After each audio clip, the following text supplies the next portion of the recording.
May babala naman si Senador JV Ejercito sa gitna ng mga tangkang paalisin sa pwesto sina PBBM at VP Sara. Anya, makakadagdag lang ito sa political instability. Narito ang agenda report ni Dexter Ganibe ng Abante.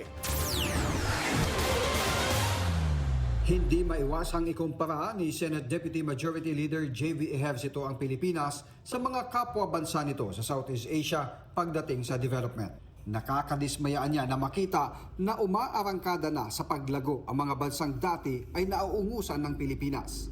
Ngayon, nakabuntot na niya tayo sa kanila.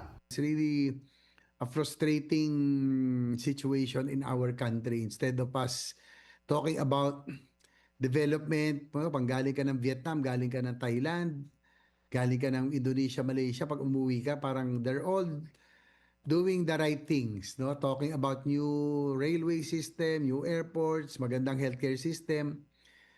Tabang pag-uwi mo sa bansa para tayong hindi lang napag-iwanan, para pa tayo nag-regress. Reaksyon ito ng senador sa pag-usad ng impeachment complaints laban kay PBBM at ang napipintong pagsasampa ng bagong reklamo kay VP Sara Duterte. Bukod sa mga ito, nariyan pa niya ang nagpapatuloy pang investigasyon at pagsasampa ng kaso sa mga idinadawit sa pinakamalaking corruption issue sa bansa, ang flood control scandal. With the incoming on two impeachment against President and the Vice President, talagang political instability na ito. So, I hope that we can survive all of this so that we can move forward, no? Something to look forward to. Kapag naiakyatan niya sa Senado ang mga impeachment cases para litisin, gagawin naman nila ang kanilang mandato. Masakit man ang idudulot nito sa imahe ng Pilipinas sa pananaw ng international community. Accountability, yung mga salary, yung mga kasalanan, kailangan talaga natin panagutin. Show cause order, pero kailangan showcase din tayo.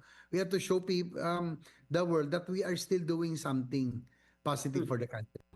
Ayon kay Ejercito, hamon na lang sa kanila ang ipakita na ginagawa ng Kongreso ang tama para sa bansa.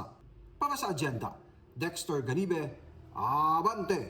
Manatiling nakatutok sa Bilyonaryo News Channel. Sumubaybay sa aming social media accounts at mag-subscribe sa aming YouTube channel para sa mga eksklusibong balita at storya.